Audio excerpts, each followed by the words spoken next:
Thomas the Tank Engine Friends is a show about talking trains. On the surface level, that would make it sound like it's a pretty goofy, out there kids show, and while it definitely has become that over time, the show at one point had a more grounded and, in some ways, more realistic way on how real trains operate. But this raises the question, how realistic should Thomas always be? Thomas and Friends started life as a book series called the Railway Series, written by Wilbert Awdry. He made these stories with the idea of telling his 6 sons stories about trains to soothe him.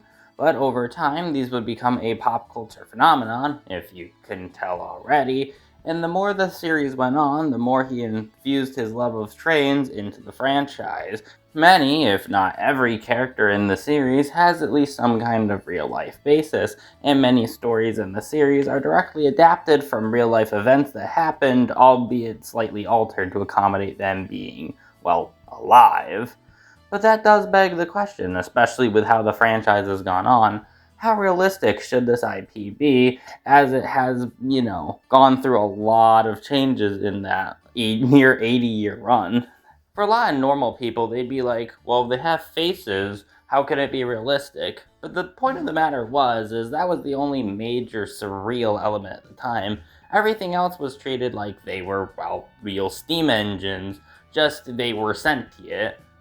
To me, the initial magic of Wilbert's writing was that these were steam engines with feelings and emotions, but they were going through the same mundane stuff actual steam engines would go through, as opposed to other kind of vehicle-esque stories where they would basically just be humans, but they're cars, or they're just, boats. No disrespect to those, by the way, those are very cool.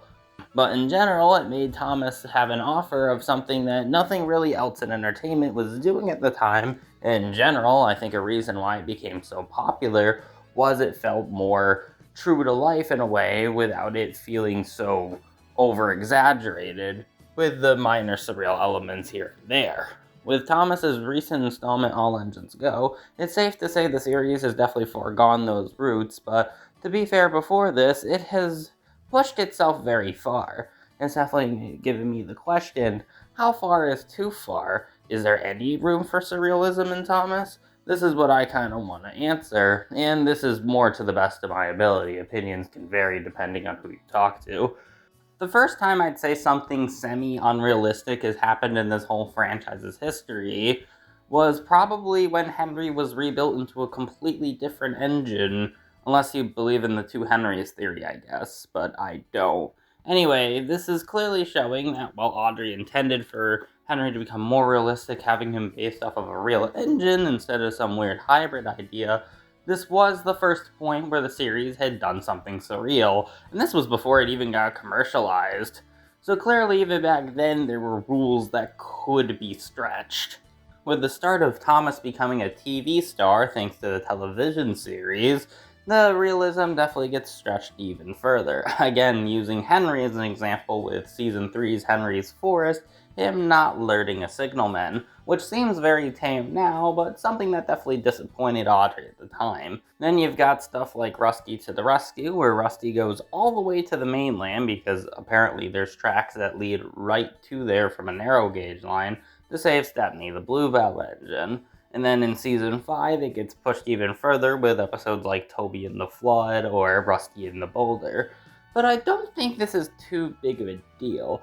Yes, these episodes definitely stretch realism a bit, but I feel like they only keep one element that's a bit out there, i.e. Henry's lack of alerting a signalman, Rusty going to the mainland in a long bridge, or just a giant spherical boulder chasing an engine.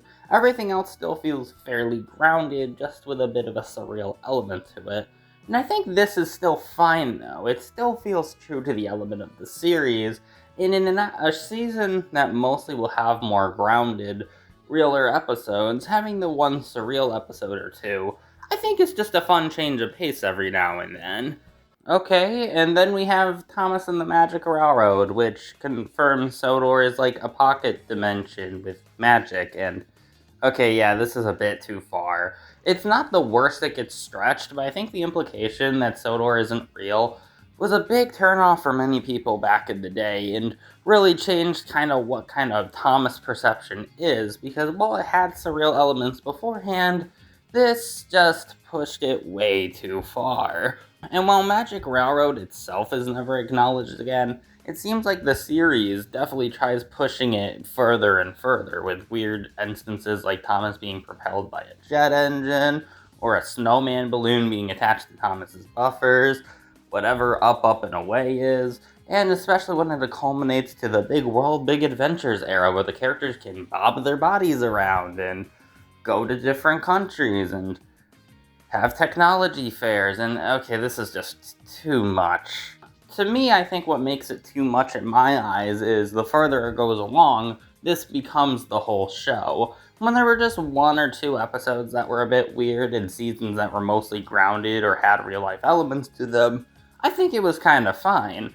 But when the whole series is just this wacky and out there, it makes things start to become mindless. To me at least, the Andrew Brenner era, which lasts from season 17 up to season 21, I think did a pretty good job in the same way the classic seasons did at balancing out more grounded stories with the occasional out there one here and there. I definitely argue they had a bit more of them, but it's not too extreme. When the characters start bobbing their bodies around and jumping off the tracks, that's just too much in my eyes.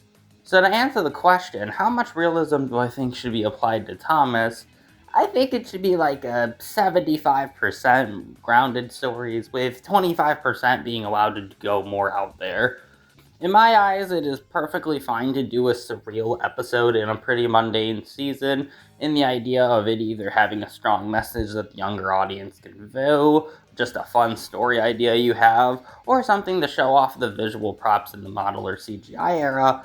I definitely think it can definitely help add a little pizzazz to a season that's pretty standard otherwise. However, when the show becomes too unrealistic and too surreal, it makes Thomas feel like it has no identity and just becomes Paw Patrol or Chuggington, and it feels like the series just has little to no identity when something like that happens. But still, I don't think the unrealism has no place in Thomas, but I do think it needs to be a bit of a balancing act. But that's just me. Tell me what you guys think in the comments below, and thank you for watching this video.